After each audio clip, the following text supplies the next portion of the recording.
All right, so let's talk about everything that we learned about the High Table in John Wick Chapter 3. First, the Adjudicator. I mean, awesome character.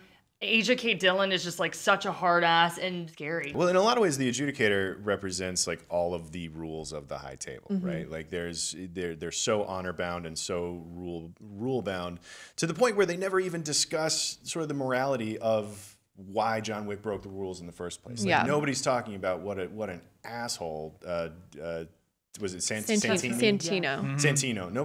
Nobody talked about like how much he deserved what he got. But John Wick broke the rules, and that's the only thing that matters. He had tenure. Yeah. He did have tenure. Sure. Seniority counts for something, I guess. So like to have the Adjudicator show up and just be this embodiment of all of the rules, like literally saying you have. Like, here's the rule that you broke, and here's the consequence for the rule that you broke, and I'll see you in 7 days. Yeah. I mean, the Adjudicator is the tape from the ring, I guess. Yeah, she is in a sense a book herself, or like the Adjudicator. It's just like a book. It's the rules. This is how it works. At the end, the Adjudicator kind of starts losing a little bit, a little quiver in the lip, a little nervousness. You can tell like, oh, things aren't going the way they should go because I guess for several years, decades even, who knows how long this has been going on, it's all been working smoothly until now, until John Wick, of course, over the last couple of weeks has been messing things up. Well, I feel like she's definitely an extension of everything that we've come to know about this universe in terms of like she's very transactional. And going back to what you were saying, Clint, with this like there's no nuance of like morality or what's going on. I feel like she fully represents this realm. I mean, these are assassins. I don't think they necessarily care about morality, which is why everything is so black and white. It's like, you don't do this, you do this. You don't do this, you do this. And I think it was Winston that said, like, the only thing that separates us from the animals are rules. Right. And very much the High Table I see as the people who, I guess, I'd love to know how they came up with these rules and et cetera, et cetera. And, we saw a little bit in, not a little bit, it was a main point of John Wick 2 of kind of these coveted seats and what that means and how you get one. Oh, I just hit my mic. Sorry, everyone. So yeah, I feel like the High Table is this governing body, and not to go back to too much, but with Santino being killed and they don't know what was they didn't know that Santino put a hit out on his sister to take that seat. So to everybody else, John Wick just assassinated the highest level besides the elder of government.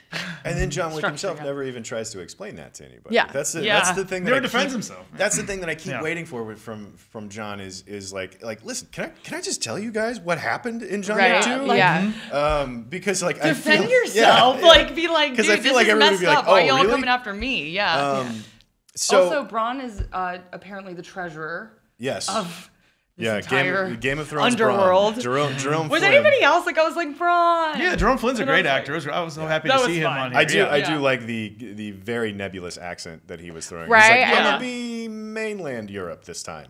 Yeah, exactly. Yeah, not sure what it is. And he's alive as far as long as he doesn't bleed out. He's alive. He was an interesting character too because we meet him in Casablanca and he's just representing the High Table and the whole organization in a completely different part of the world. And his role seemed like we've sort of seen that role before. He felt on par with Winston and in that sort of management kind of top-down thing. The character that I was really interested in was the Elder. Yeah. The guy who's above the High Table. Who's above the High Table. Like, what does that mean? How do you get there? I don't know. That's you walk in the desert and run out of water, and then he'll find you. This is another like really cheeky thing about this movie. I thought was like Jerome Flynn, the treasurer, was saying like, "Oh yeah, if you want to find the elder, why don't you walk into the desert till you think you're gonna die, then you walk some more, and maybe he'll find you." He's talking about like there's like a desert god that you need to go and find. Like, there's a burning bush out there that you need to go and find. And he was being literal. He was being quite literal. Yeah, it was very literal. Well, it feels very like Baba Yaga, right? How it's like the last thing you see before you die. Yeah. This is the thing you see in the desert, I guess. Yeah. So that's a very sort of there's a weirdly spiritual element to how black and white and not morally gray the whole organization is. Like there's still this like sort of the mythology of it, and you literally have to sojourn into the desert to find the elder. Like so I thought that was an interesting addition to the lore of the High Table. And the High Table could literally be anything at this point because the way that they've escalated these 3 movies is looking ahead to a chapter 4, 5, or 6 or however many of these are going to do. They've got so much sort of rope with us. Like anything is possible in this world. Like, you know, all of the things that they've done and all of the ways that they've sort of elaborated on the high table over the past couple of movies, like they can go any direction that they want. They've literally there's an elder god in the desert that's in charge of this thing. So, so one question that I do have is Angelica Houston's character.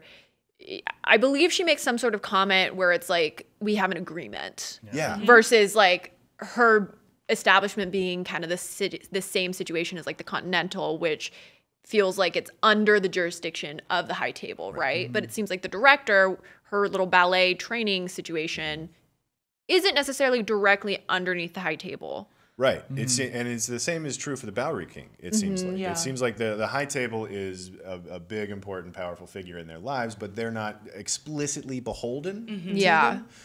They each have to sort of There's pay... like respect there. Yeah, they each have to pay a penance for what they've done, you know, with all of the cutting that happens. And Fishburne, even his character refers to himself as the king. He's like, no, this is my domain. Yeah. You don't mess with me here. You know, but then in the beginning, he says like, oh, we are going to honor, you know, the hit on John Wick. So he's like, we're not going to interfere. Yeah. But it does feel like there's some autonomy there between the Bowery King and Angelica Houston's character, the director. It seems like they are sort of out from under the umbrella of the high table. But obviously not totally. Right. Right. And I'd imagine like that there's probably consequences, as we learned in this film, if you're not like following the high table's rules. I don't know. Like, I'd love to learn more about that. Yeah. I don't think we will get as much will as I'd either, like, but And if we don't get it in the movies, there is a TV series coming out called The Continental, and that's going to be more about the different hotels around the world, but we might get some more of that lore and mythology explained in that TV series. I think we're going to have to, because as much as we know about the high table at this point, each of these movies still doesn't reveal a ton about it. Yeah. You know? So like John Wick 2 dealt with a guy getting a seat on the high table, and we still didn't see the high. Like, how high is this table? Is the table literally high? Yeah. They sit on high tops. They're at the bar. It's high, It's a high top. They're at the bar. It's happy hour. It's happy hour. Yeah. Do we think we're going to see Halle Berry's character again? Hope so. She was rad. Yeah. She was rad. She's kind of like a Winston, right? That was like what I picked up. Well, not anymore. I think she pretty clearly resigned her. I was Yeah, kind of thinking that actually. when she left him in the desert, I was like, where is she go? Is she gonna go pick up her stuff? Like, can she go back and pick up her stuff? Like, I'm is sure she now she's going to just go to the Casablanca Public Library and find all of her stuff in a book, the mementos same way and John stuff. Wick did. I think really what's going to happen is get into revolutionary times. And I think now people are getting upset with the high table. Lawrence Fishburne asking, you know, John Wick, like, you know, hey, are you pissed off, John? I'm pissed. You know, I mean, they're ready to make some changes. So does however their next big arc, because we were talking about how they kind of closed this trilogy in a way. Do we think that will end with this like revolution and like change in government? Yeah. That's John, what I've could be a whole new been trilogy. on. John Wick's going to open a bunch of portals, and then Jason Mantzoukas is going to come through, and I'm going to stand up and cheer. Make sure to check out the rest of our John Wick Chapter 3 Parabellum coverage. Be sure to subscribe wherever you like to watch IGN.